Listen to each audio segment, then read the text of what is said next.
Все, можно закидывать. Можно закидывать.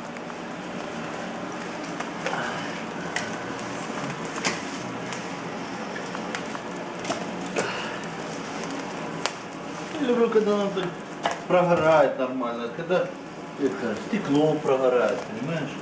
Загрузка печи.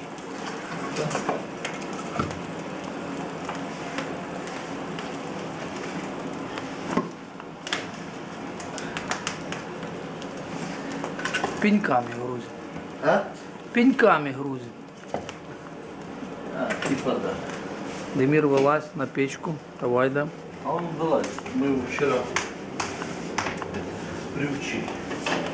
Он не лапает, все.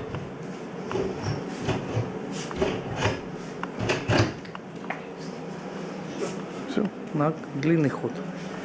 Да что на длину? Можно уже на этот вот. Все. Все переключил? Да. Обалдеть. Нет потери вообще. Нет, чуть-чуть есть, что ж нет. Есть. Ну, посмотри. А ну открой. А ну открой поддувало. Ну, открыто же. Ух ты, пошла еще сильнее.